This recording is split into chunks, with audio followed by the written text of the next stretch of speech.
Hello friend, स्वागत है आपका हमारे यूट्यूब चैनल कुमार सॉफ्टवेयर पे। ये मेरा स्प्रिंग बूट प्रोजेक्ट सेशन से रिलेटेड थर्ड ट्यूटोरियल्स है।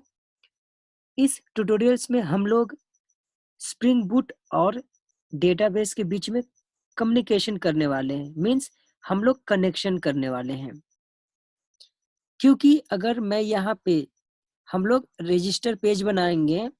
जब हम लोग रजिस्टर पेज बनाएंगे तो उसमें कुछ एट्रीब्यूट चाहिए अपने को, जैसे ID, user name, password, age, first name, last name. ये सब एट्रीब्यूट मैं डेटाबेस में स्टोर करना चाहता हूँ। तो इसके लिए इस ट्यूटोरियल्स में हम लोग क्या करने वाले हैं कि डेटाबेस और स्प्रिंग बूट से कॉन्फ़िगरेशन करने वाले हैं, ठीक है। अगर आप मेरे चैनल पे न्यू हैं तो आप मेरे स्प्रिंग बूट प्रोजेक्ट का फर्स्ट और सेकंड ट्यूटोरियल्स जरूर देख लेना, क्योंकि आपको थर्ड डायरेक्ट समझ में नहीं आएगा। तो चलिए हम लोग स्टार्ट करते हैं। ये मेरा एसटीएस टूल्स है, जहां से मैंने पिछले ट्यूटोरियल्स में बताया था। हमने सेकंड ट्यूटोरियल्स में देखा था, एक मैंने जेएसपी पेज लिया था और उसमें जेएसपी और स्प्रिंग बूट के बीच में कॉन्फ़िगरेशन किया था और मैंने आपको रिजल्ट दिखाया था। ये मैंने सेकंड ट्यूटोरियल्स में बता दिया था आपको। इस ट्यूटोरियल्स में हम लोग बेसिकली डेटाबेस से रिलेटेड कॉन्फ़िगरेशन करने वाले हैं। तो चलिए, सबसे पहले मैं क्या करूँगा कि एक मैं अलग से एक कंट्रोलर क्लास बनाता हूँ। तो सबसे पहले मैं एक ये जो com dot Kumar dot controller package है, इसमें राइट क्लिक करूंगा और न्यू पे जाकर एक मैं क्लास क्रिएट करूंगा। इस क्लास का नेम दूंगा मैं रेस्ट कंट्रोलर और फिनिश करनी है। यहाँ पर मैंने एक रेस्ट कंट्रोलर नाम का एक अलग से कंट्रोलर बनाया है। इसको मैं रेस्ट कंट्रोलर एनोटेशन यूज कर दूंगा। यहाँ पे रेस्ट कंट्रोलर एनोटेशन का यूज क्या है, ये मैं आपको बताना चाहूंगा। रेस्ट कंट्रोलर एनोटेशन अगर आप यूज करते हो तो आपको कंट्रोलर और रिस्पॉन्स बॉडी यूज करने की जरूरत नहीं है। मीन्स ये दोनों का कॉम्बिनेशन होता है रेस्ट कंट्रोलर। ये आपका स्प्रिंग बूट का एनोटेशन है रेस्ट कंट्रोलर। अब यहाँ पे मैं सिंपल सा एक मेथड में लूंगा, पब्लिक स्ट्रिंग सिंपल हेलो नाम का एक मैंने मेथड लिया और यहाँ पर मैं कुछ प्रिंट कर देता हूँ, welcome to my home page. ये जो मेरा हेलो है, इस मेथड्स को समझाने के लिए मैं यहाँ पर एक एनोटेशन यूज करूंगा, गेट मैपिंग। जैसे आप @request मैपिंग यूज करते हो, यहाँ पर डबल कोट के अंदर में मैं स्लैश दूंगा। इससे क्या होगा कि मैं जब यहाँ पर ब्राउजर पे जाऊंगा और यहाँ पर मेरा बाय डिफॉल्ट लोकल होस्ट है, इसको मैं इंटर करूंगा, मुझे वाइट लेवल एरर आ रही है, मीन्स ये कंट्रोलर को नहीं मिल रहा है। तो अभी मैं क्या करूंगा, इसको मैं एक बार रीडिप्लॉय कर दूंगा, मीन्स रिलॉन्च कर दूंगा। इसको मैं रिलॉन्च कर दिया,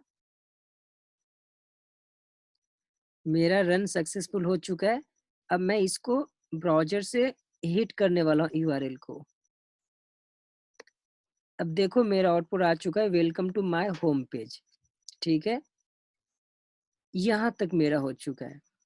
अब मैं क्या करने वाला हूँ, एक सिंपल सा एक और मैं यहाँ पर एक मेथड लेने जा रहा हूँ। ठीक है, मैं वो मेथड डेटाबेस को सेव करने के लिए लेने जा रहा हूँ। ठीक है, डेटाबेस बोले तो मेरा जो भी यूजर रहेगा उसको मैं डेटाबेस के अंदर में सेव करने वाला हूँ।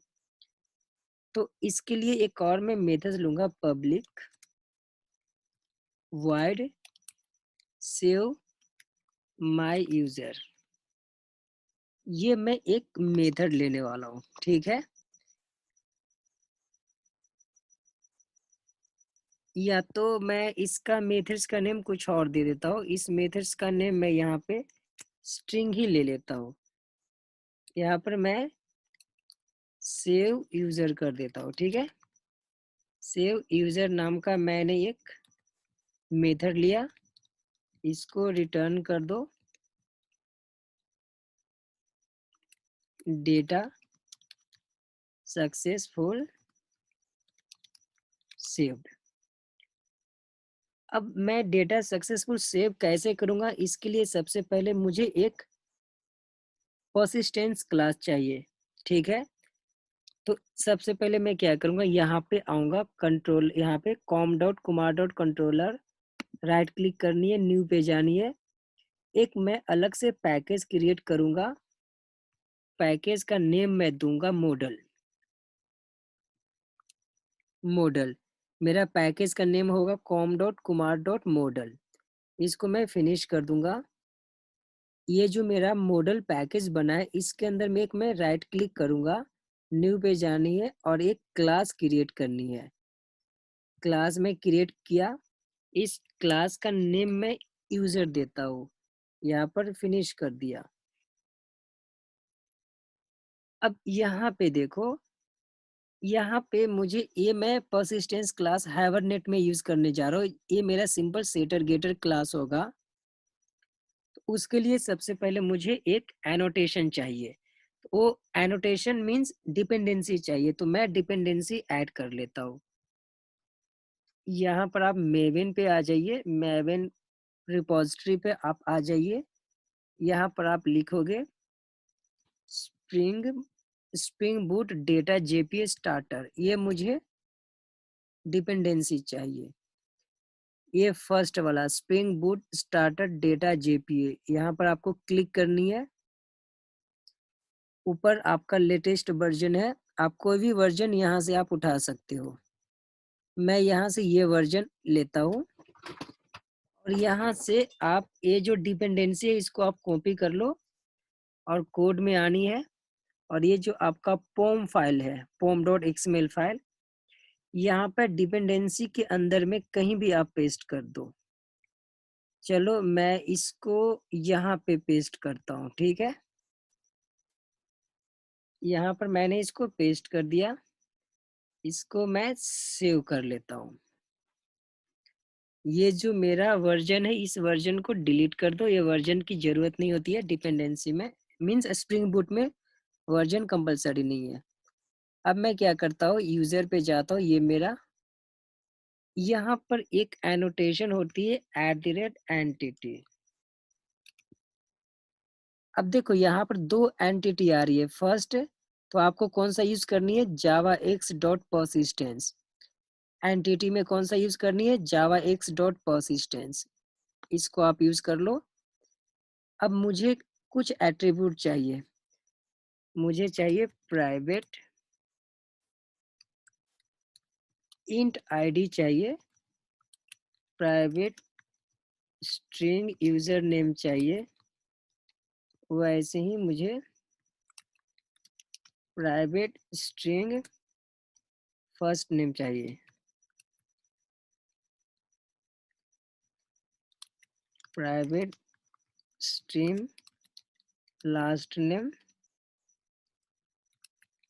प्राइवेट इंट एज चाहिए मुझे। एक और मैं लेने जा रहा हूँ प्राइवेट स्ट्रिंग पासवर्ड, ठीक है। अब यहाँ पर मैं सेटर गेटर जनरेट करने जा रहा हूँ। तो यहाँ पर सेटर गेटर के लिए आपको सोर्स पे जानी है। यहाँ पर दिख रहा है generate set getter and setter, generate getter and setter, इस पे क्लिक करनी है। और ये जितने भी फील्ड है सबको सिलेक्ट ऑल पे क्लिक करनी है, ओके करनी है। अब मुझे एक कंस्ट्रक्टर चाहिए, डिफॉल्ट कंस्ट्रक्टर। ऊपर आऊंगा मैं, ये जो पासवर्ड है इसके नीचे आनी है, यहाँ पर कर्सर रखनी है, फिर मैं सोर्स पे जाऊंगा। अब मुझे क्या चाहिए, कंस्ट्रक्टर। कौन सा constructor, generate constructor using fields, ये वाला चाहिए, जनरेट कंस्ट्रक्टर यूजिंग फील्ड्स, इस पे क्लिक करनी है। अब यहाँ पर ध्यान देना, ये आईडी मुझे नहीं चाहिए, क्योंकि इस आईडी को मैं प्राइमरी की बनाना चाहूंगा, ये मेरा ऑटो इंक्रीमेंट होगा। आईडी को छोड़कर सबको सिलेक्ट करनी है और ओके कर देनी है। अब एक और मुझे चाहिए टू स्ट्रिंग, तो मैं नीचे आऊंगा, और नीचे यहाँ पर आप कर्सर करेंगे और फिर आपको सोर्स पे जानी है, यहाँ पर जनरेट टू स्ट्रिंग पे क्लिक करनी है, उसके बाद ओके कर देनी है। ये मेरा हो चुका है, ठीक है, ये मेरा हो चुका है, पर्सिस्टेंस क्लास हो चुका है मेरा। अब सिंपल सा अभी मैं क्या करने जा रहा हूँ, एक मैं डेटाबेस क्रिएट करने जा रहा हूँ। तो डेटाबेस मेरा ऑलरेडी गोविंद नाम का डेटाबेस है। इस डेटाबेस के अंदर में मैं टेबल क्रिएट करने जा रहा हूँ। यहाँ पर मैं लिखूंगा क्रिएट टेबल, एम्प्लॉय नाम का एक टेबल में क्रिएट करने जा रहा हूँ। यहाँ पर मैं आईडी इंट लूंगा, उसके बाद मैं लूंगा यूजर नेम वर्कर, इसका साइज मैं दे देता हूँ 30। उसके बाद फर्स्ट नेम वर्कर करता हूँ, फर्स्ट नेम भी वर्कर चाहिए मुझे, इसका भी साइज मैं देता हूँ 35। लास्ट नेम करता हूँ मैं वर्कर, इसका साइज मैंने दे दिया 40। एक एज में करता हूँ, एज को मैं इंट करता हूँ और पासवर्ड एक मैं ले लेता हूँ, इस पासवर्ड को मैं वर्कर कर देता हूँ। इसका साइज मैंने 45 किया। ये मेरा टेबल क्रिएट हो चुका है। अब इस टेबल में जो मेरा आईडी है उसको मैं प्राइमरी बनाना चाहता हूँ, प्राइमरी की। तो यहाँ पर लिखना है अल्टर टेबल, टेबल का नेम मेरा एम्प्लॉय है, एम्प्लॉय ऐड प्राइमरी की। अब प्राइमरी की किसको आप बनाना चाहते हो, मैं आईडी को प्राइमरी की बनाना चाहता हूँ। ये मेरा प्राइमरी की बन चुका। अब इसको हम चेक कर लेते हैं, एम्प्लॉय। अब देखो मेरा टेबल, ध्यान देना मेरा डेटाबेस का नेम गोविंद है और टेबल का नेम एम्प्लॉय है, ये दोनों यूज होने वाला है, ठीक है, एम्प्लॉय टेबल और गोविंद डेटाबेस, ध्यान देना। अब हम लोग कोड में आ जाते हैं।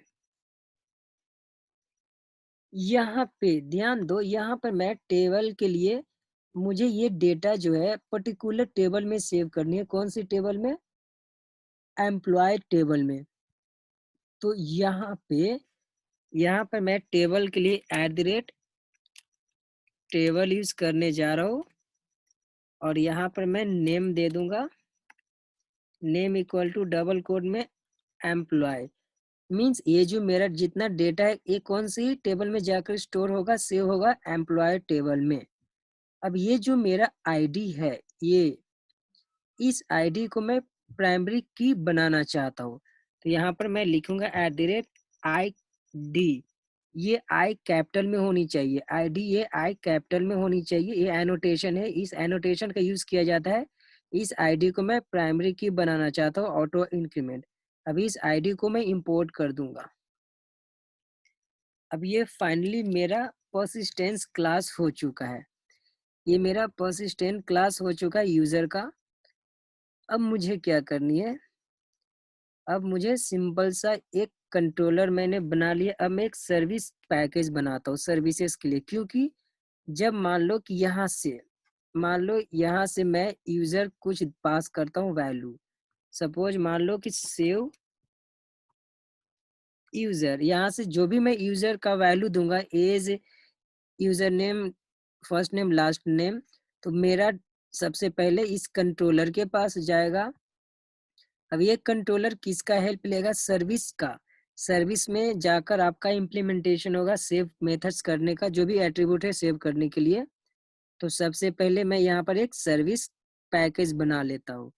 तो यहाँ पर मैं इस मॉडल पे क्लिक करता हूँ, राइट क्लिक, न्यू पे जानी है, यहाँ पर पैकेज पे क्लिक करनी है।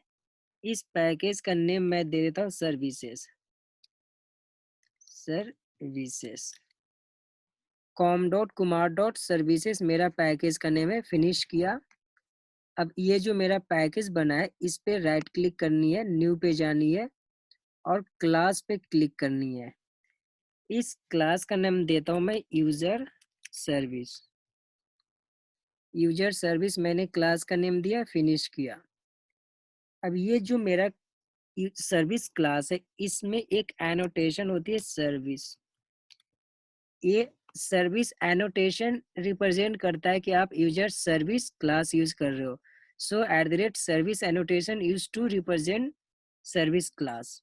एक और एनोटेशन है ट्रांजेक्शनल, क्योंकि मैं डेटाबेस को ट्रांजेक्शन करना चाहता हूँ, है ना। ट्रांजेक्शन मीन्स मैं यहाँ से यूजर से मैं डेटा को वैल्यूज को डेटाबेस में स्टोर करना चाहता हूँ, इसके लिए मैं ट्रांजेक्शनल यूज करूंगा। इसको यहीं तक रहने देते हैं। अब एक और मैं इंटरफेस बनाना चाहता हूँ, क्योंकि जब इसके पास आएगा तो यहाँ पर एक सेव बाय डिफॉल्ट मेथड होता है। वो सेव मेथड्स मुझे CRUD रिपोजिटरी से मिलता है, तो उसके लिए एक मैं इंटरफेस बनाऊंगा। ये इंटरफेस ध्यान से देखना कैसे हम बनाते हैं। तो यहाँ पर मैं सबसे पहले एक अलग से पैकेज क्रिएट करूंगा। राइट क्लिक करो, एक अलग से आप न्यू पे जाकर एक पैकेज क्रिएट कर लो। पैकेज, इस पैकेज का नेम मैं दूंगा com.kumar.repository रिपोजिटरी। इसको फिनिश किया। ये मेरा जो पैकेज बना com.kumar.repository, इस पे राइट क्लिक करनी है, न्यू पे जानी है और आपको इंटरफेस बनानी है। ध्यान देना, यहाँ पर मुझे इंटरफेस चाहिए। इंटरफेस पे क्लिक किया। मैं इस इंटरफेस का नेम देना चाहता हूँ यूजर रिपोजिटरी।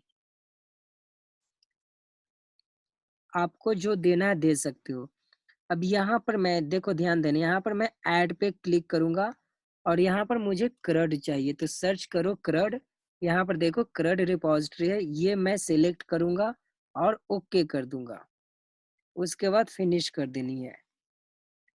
अब ये जो CRUD रिपोजिटरी है इसी के अंदर से एक सेव मेथड्स मिलेगा। यहाँ पर मैं यूजर लिख दूंगा। यूजर क्या है, ये मेरा ये पोजो क्लास है, सेटर गेटर क्लास का नेम यूजर ये। अब यहाँ पर मैं इसको इंटीजर कर देता हूँ, ठीक है। इसका काम हो चुका है मेरा। यहाँ पर इसका काम, इसको मैं इंपोर्ट करना चाहूंगा, ये मैं इंपोर्ट कर दूंगा, ठीक है। इसको मैंने इंपोर्ट कर दिया। अब ये मेरा काम रिपोजिटरी का हो चुका है। रिपोजिटरी का हो गया। अब हम लोग सर्विस में आएंगे। सर्विस के अंदर में मैं एक मेथड लूंगा, ठीक है। तो उससे पहले मैं ये जो रिपोजिटरी है इसका ऑब्जेक्ट बनाऊंगा सर्विस के अंदर में यहाँ पे। तो उसका ऑब्जेक्ट बनाने के लिए मुझे लिखना पड़ेगा यहाँ पर प्राइवेट फाइनल यूजर सर्विस। अब इसका ऑब्जेक्ट मैं यूजर सर्विस बनाऊंगा, ठीक है। सॉरी, यूजर रिपोजिटरी मुझे बनानी है।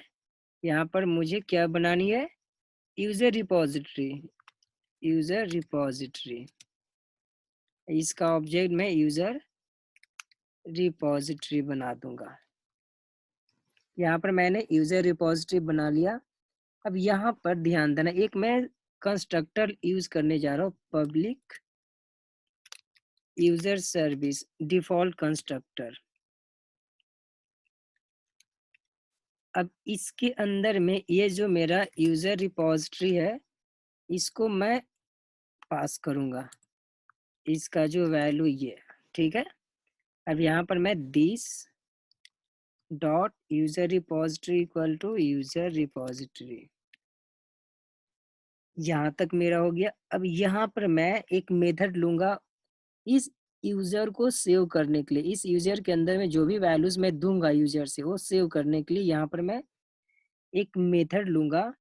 उस मेथड्स का नेम मैं दूंगा सिंपल सा public void save my user. ये मैंने एक मेथड लिया, इसके अंदर में मैं इस यूजर को, कौन सा यूजर, ये मैं इस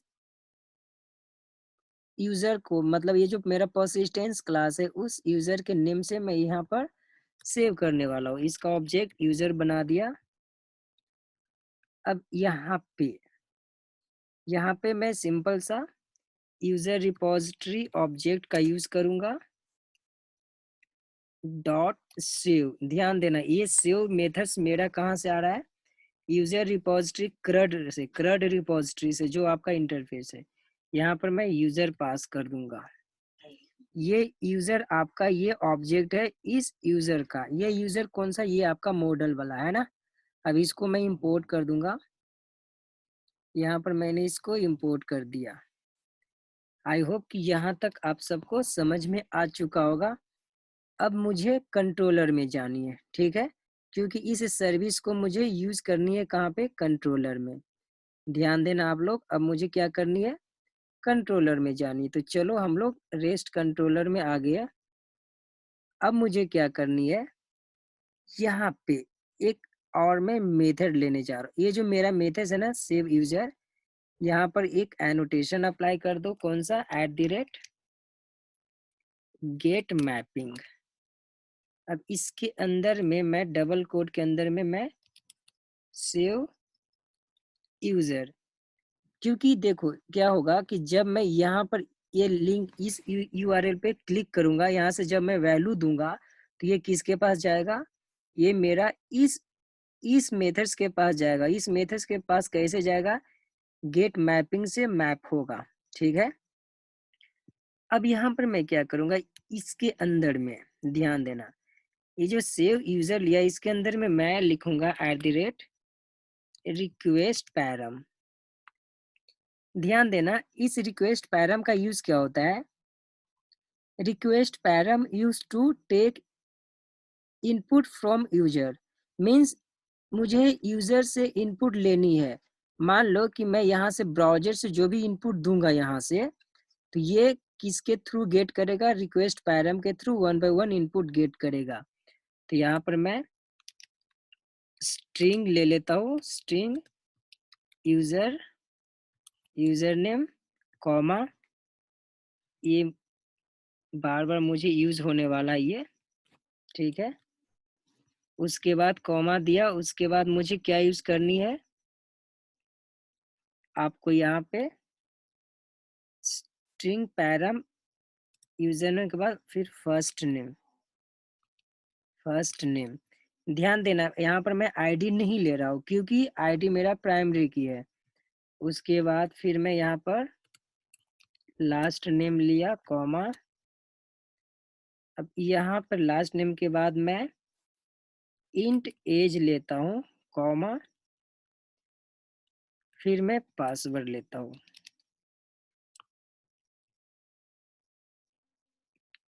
मैंने ये सब एट्रीब्यूट ले लिया। अब मैं क्या करूँगा, यहाँ पे ध्यान देना, यहाँ पे मैं क्या करूँगा, ऑब्जेक्ट बनाऊंगा किसका, ये जो मेरा यूजर है इसका ऑब्जेक्ट में बनाऊंगा। तो यहाँ पर मैं लिखूंगा user object equal to new user. अब यहाँ पर जितने भी मेरा ये जो एट्रीब्यूट है ऊपर का, user name, first name, last name, ये सब पास करूंगा। तो मैंने फर्स्ट नेम पास किया कॉमा, यूजर नेम पास किया फर्स्ट नेम, एक मिनट क्या है यार, यहाँ comma first name comma last name comma age करनी है ना, एज कॉमा पासवर्ड। अब ये मेरा हो चुका है। अब ये जो मेरा यूजर है इसको मैं इंपोर्ट कर देता हूँ। इसको मैंने इंपोर्ट कर दिया। अब मुझे क्या करनी है, सिंपल सा अब मुझे सेव करनी है, ठीक है। अब मैं किसके थ्रू सेव करूंगा, यूजर के थ्रू। तो यहाँ पर मैं इस सर्विस का, ये जो मेरा यूजर सर्विस है इसको मैंने यूज किया नहीं, तो इसको मैं यहाँ पर रेस्ट कंट्रोलर है, यहाँ पर इसके नीचे, ये जो मेरा रेस्ट कंट्रोलर क्लास है इसके नीचे मैं यूज करने वाला हूँ। तो यहाँ पर मैं लिखूंगा प्राइवेट, यूज करना मतलब मैं यूजर सर्विस का ऑब्जेक्ट बनाने जा रहा हूँ, प्राइवेट यूजर सर्विस इसका ऑब्जेक्ट मैंने यूजर सर्विस बनाया। अब इसको मैं ऑटो वायर कर देता हूँ, ऑटो वायर। ध्यान देना है, ये ऑटो वायर का यूज क्या है, auto wire use to inject bean automatically. Means ये जो मैंने यूजर सर्विस का ऑब्जेक्ट बनाया इसको ऑटोमेटिकली इंजेक्ट करेगा, ये ऑटो वायर का यूज होता है। ठीक है, अब मैं इस यूजर सर्विस ऑब्जेक्ट का यूज यहाँ पर करने वाला हूँ डेटा को, वैल्यू को सेव करने के लिए। तो यहाँ पर मैं क्या करूँगा, यहाँ पर मैं लिखूंगा यूजर सर्विस, जो मेरा ऑब्जेक्ट है वो यूजर सर्विस का डॉट, मेरा मेथड क्या था, ये सेव माय यूजर। ये मेथड्स कहाँ है, ये मेरा सर्विस के अंदर में मेथड है, यहाँ पर सेव माय यूजर। इस मेथड्स के थ्रू मैं इसको कॉल करने वाला हूँ। तो यहाँ पर मैं लिखूंगा सेव माय यूजर, यहाँ पर यूजर। ये मैंने यूजर ये ऑब्जेक्ट पास किया यूजर का। ठीक है, इसको मैंने सेव कर दिया। यहाँ तक मेरा काम हो चुका है। मीन्स मेरा कंट्रोलर बन चुका, सर्विस क्लास बन चुका और मॉडल बन चुका, जो मेरा परसिस्टेंस क्लास है। इसका फ्लो जान लो, कोडिंग आपका कंप्लीट हो चुका है, इसका फ्लो जान लो। देखो, जब मैं यहाँ से अगर मैं वैल्यू पास करता हूँ, मान लो कि मैंने यूजर ने वैल्यू लिया कुमार एंड फर्स्ट नेम मैंने वैल्यू लिया गोविंद एंड लास्ट नेम मैंने वैल्यू लिया कुमार ही ले लिया एंड एज मैंने लिया 27 एंड पासवर्ड मैंने लिया 1234। अब जैसे ही मैं यहाँ क्लिक करूंगा, ये मेरे को कहाँ पर जाएगा, कंट्रोलर के पास जाएगा। यहाँ पर एक और पॉइंट छूट रही है, मैंने डेटाबेस का कॉन्फ़िगरेशन नहीं किया। तो यहाँ पर ये मैं कॉन्फ़िगरेशन है, ये मेरा कॉन्फ़िगरेशन का कोड है। तो यहाँ पे इसको ना, ये मैं यहाँ से, आप इसको भी यूज कर सकते हो। और वैसे भी मैंने आप लोग के लिए लिख दिया है यहाँ पर, मैं आप लोग को लिंक में दे दूंगा ये। ठीक है, आप यहाँ से इसको लिख लेना। इसको यहाँ से मैं कॉपी कर रहा हूँ सिंपल, और यहाँ पर मैं पेस्ट कर दूंगा। ये कोड मेरा किसके लिए है, कॉन्फ़िगरेशन करने के लिए। यहाँ पर ध्यान देना, जब आप यूआरएल के अंदर में ये जो डेटाबेस है, यहाँ पर डेटाबेस का नेम लिखना होता है। मेरा डेटाबेस का नेम है गोविंद। देखो मैं आपको दिखा देता हूँ, देखो यहाँ पर मेरा डेटाबेस का नेम है गोविंद। तो मैं यहाँ पर डेटाबेस का नेम लिखने वाला हूँ। ठीक है, ये डेटाबेस का नेम है, ये मेरे डेटाबेस का यूजर नेम है, ये पासवर्ड है। ठीक है, इसको मैंने सेव कर दिया। ये मेरा फाइनली कोड हो चुका है। अब क्या होगा देखो, अब जैसे ही मैं यहाँ से हिट करूंगा, तो ये जो भी मैंने वैल्यू दिया सबसे पहले किसके पास जाएगा, सबसे पहले इस कंट्रोलर के पास जाएगा। अब इस कंट्रोलर के पास कैसे जाएगा, क्योंकि मैं यूआरएल मैप कर दिया गेट मैपिंग से इस मेथड्स के पास, इस मेथड्स के पास जाएगा और ये रिक्वेस्ट पैराम है, इसके थ्रू वो वैल्यू को गेट करेगा। अब जैसी वैल्यू को गेट करेगा तो ये यूजर के थ्रू सेव करना है। तो सेव करने के लिए किसको कांटेक्ट करेगा, सर्विस को कांटेक्ट करेगा, इस सर्विस में आएगा और ये सर्विस हेल्प लेगा यूजर रिपोजिटरी का, क्योंकि यूजर रिपोजिटरी में CRUD रिपोजिटरी से आपको बाय डिफॉल्ट सेव मेथड्स मिलता है। ये सेव मेथड्स आपका यहाँ पर ये है, इस सेव मेथड से यूजर रिपोजिटरी को सेव कर दिया। और इस मेथड को कौन सा, ये जो सेव माय यूजर मेथड है, ये आपको कंट्रोलर में यहाँ पर सेव हो जाएगा। इसका ऐसे वर्किंग है और ये फाइनली आपके डेटाबेस में आपका वैल्यूज स्टोर हो जाएगा। ठीक है, अब ध्यान देना, एक और मुझे डिपेंडेंसी चाहिए MySQL का। तो चलो मैं डिपेंडेंसी ऐड कर लेता हूँ। मेबिन पे जाऊंगा, यहाँ पर आप MySQL डिपेंडेंसी लिख लो। यहाँ पर देखो MySQL कनेक्टर /j, इस डिपेंडेंसी पे क्लिक करूंगा मैं।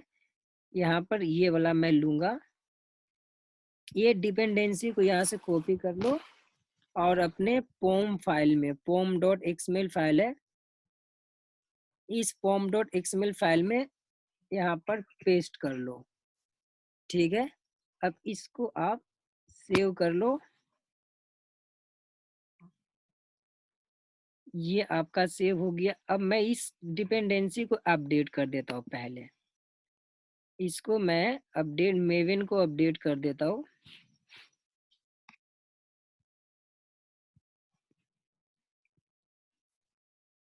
ये मेरा मेवन अपडेट हो रहा है। ये डिपेंडेंसी यहाँ पर नहीं ले रहा है, मैं इसको नीचे देख कर देता हूँ। इसको मैं कहीं और डाल देता हूँ, इसके नीचे यहाँ पे, ठीक है। यहाँ पे मैं इसको डाल देता हूँ। अब इसको मैं सेव कर दिया। अब इसको मैं एक बार इस मेवन को अपडेट कर देता हूँ। मेवन को मैंने अपडेट कर दिया। यहाँ पर ये जो वार्निंग दिख रहा है, इसको मैं इग्नोर कर देता हूँ, ठीक है। Ignore warning.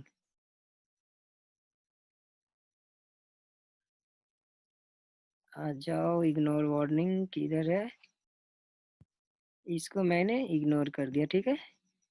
इग्नोर नहीं हो रही है, इसको आप इग्नोर कर दो। इसको आप सेव कर दिया और मैं रिलॉन्च कर देता हूँ। फाइनली आपका कोडिंग का काम हो चुका है। अब सिर्फ मुझे रन करनी है और डेटाबेस में स्टोर करनी है, ठीक है।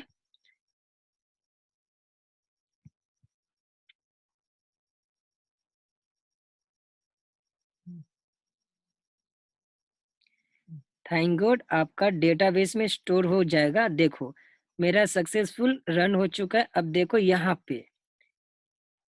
यहाँ पे ये जो मैंने वैल्यू दिया है, इस वैल्यू को मैं हिट कर रहा हूँ। देखो यहाँ पे हिट किया। अब देखो मेरा डेटा सक्सेसफुल सेव हो चुका है। अब इसको कंफर्म करने के लिए मैं डेटाबेस में जाता हूँ। अब देखो यहाँ पर मेरा यूजर नेम क्या था? कुमार। फर्स्ट नेम क्या था? गोविंद। Last name Kumar. देखना ध्यान से। अब मैं डेटाबेस में जाता हूँ। यहाँ डेटाबेस में मैं यहाँ पर लिखता हूँ सिलेक्ट स्टार फ्रॉम एम्प्लॉय। अब देखो मेरा आउटपुट आ चुका है। देखो मैंने आईडी नहीं पास किया था, यूजर नेम पास किया Kumar, first name Kumar, last name age और पासवर्ड मेरा डेटाबेस में स्टोर हो चुका है। आई होप कि ये ट्यूटोरियल आपको समझ में आ चुका होगा। ये मैंने कैसे डेटाबेस और स्प्रिंग बूट से कनेक्शन किया, कॉन्फ़िगरेशन किया, ठीक है। एक बार मैं शॉर्टकट में फिर इसका फ्लो बता देता हूँ। जैसे ही मैं, ध्यान देना, जैसे ही मैं यहाँ से ये वैल्यू जैसे मैंने हिट किया, ये वैल्यू किसके पास आएगा? पहले इस कंट्रोलर के पास आएगा। इस कंट्रोलर में ये जो यूआरएल मैंने सेव यूजर दिया है, इस सेव यूजर के पास आएगा। अब ये गेट मैपिंग का हेल्प लेगा मैप करने के लिए इस मेथड्स का, सेव यूजर का। उसके बाद जो आपने यहाँ से ब्राउजर से जो आपने वैल्यू ये दिया, ये वैल्यू 1 बाय 1 गेट करेगा रिक्वेस्ट पैरम के थ्रू, ठीक है। उसके बाद इसको सेव करने के लिए एक किसको कांटेक्ट करेगा? यूजर सर्विस को। ये इस यूजर सर्विस को कांटेक्ट करेगा। अब ये यूजर सर्विस रिपोजिटरी का हेल्प लेगा। यहाँ से बाय डिफॉल्ट सेव मेथड्स मिलता है, इस सेव मेथड्स को यहाँ पर यूज करेगा और फिर आपके कंट्रोलर में सेव करके डेटाबेस में सेव कर देगा। आई होप आपको ये ट्यूटोरियल समझ में आ चुका होगा। अब हम लोग नेक्स्ट ट्यूटोरियल्स में देखने वाले हैं रजिस्टर पेज बनाएंगे और लॉगिन पेज बनाएंगे जेएसपी के थ्रू, और वहां पर जो भी मैं वैल्यू दूंगा जेएसपी में, वो मेरे डेटाबेस में स्टोर होगा। ऐसे ही हम लोग 1 बाय 1 ऑपरेशन परफॉर्म करने वाले हैं। तो नेक्स्ट टॉपिक आपके लिए बहुत ही इंपॉर्टेंट है, आप उसे केयरफुल देखना, ठीक है। इस ट्यूटोरियल्स में इतना ही। Thank you, bye bye.